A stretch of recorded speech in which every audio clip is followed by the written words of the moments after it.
What's going on?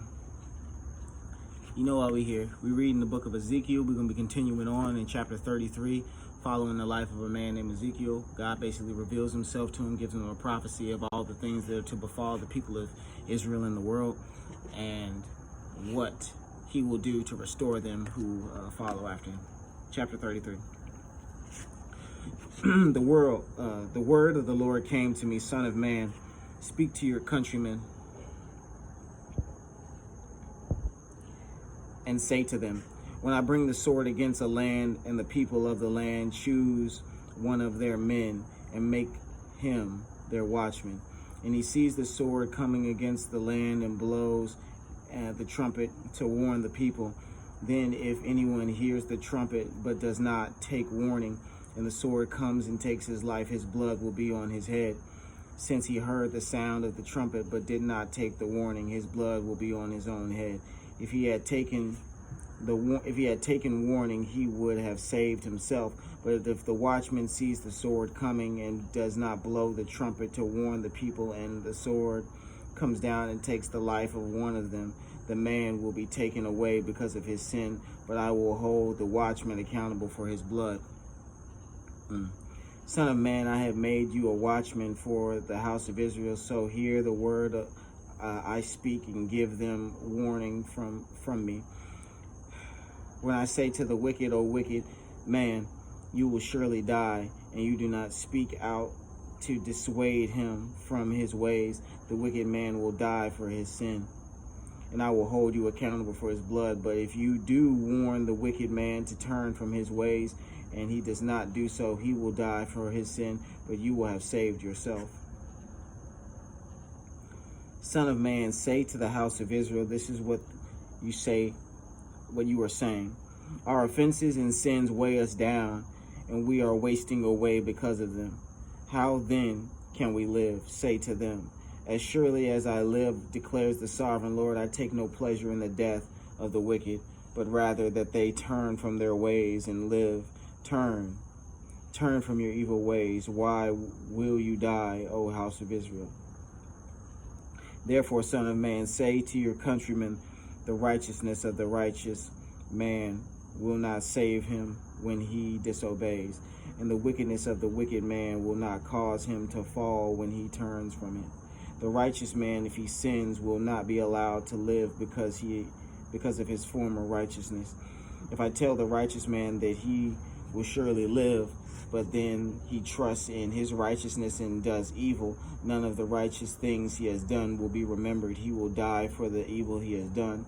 And if I say to the wicked man, you will surely die, and he turns away from his sin and he does what is just and right, if he gives what he took in pledge for a loan, returns what he has stolen, follows the decrees that gives life and does no evil, he will surely live, he will not die. None of the sins he has committed will be remembered against him. He has done what is just and right, he will surely live.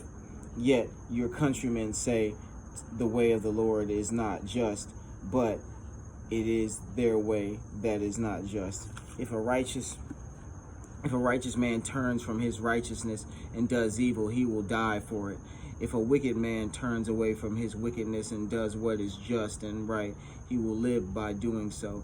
Yet, O house of Israel, you say the way of the Lord is not just, but I will judge each of you according to his own ways.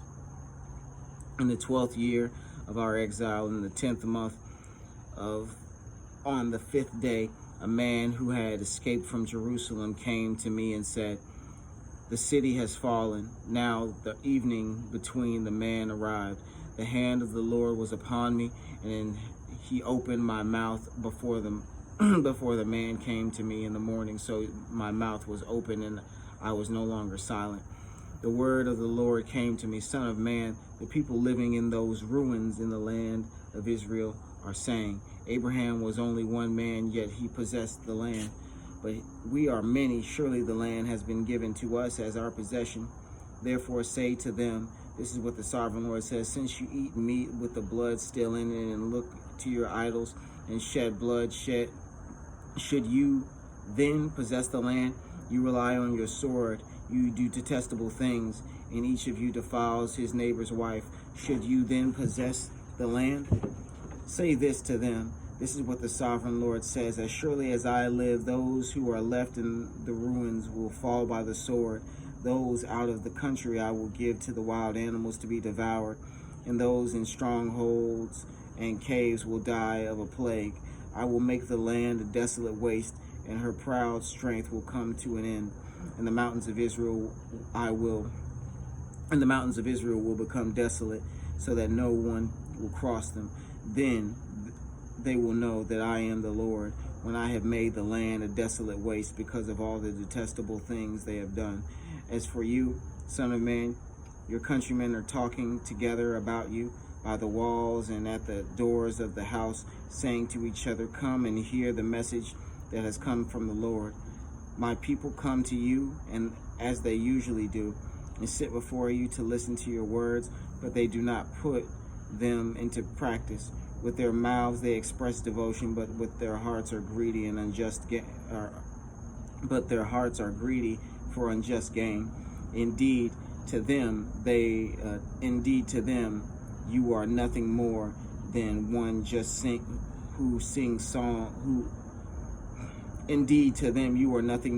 one who sings love songs with a beautiful voice and plays an instrument well, for they hear your words but do not put them into practice. When all this comes true, it surely will, then they will know that a prophet has been among them.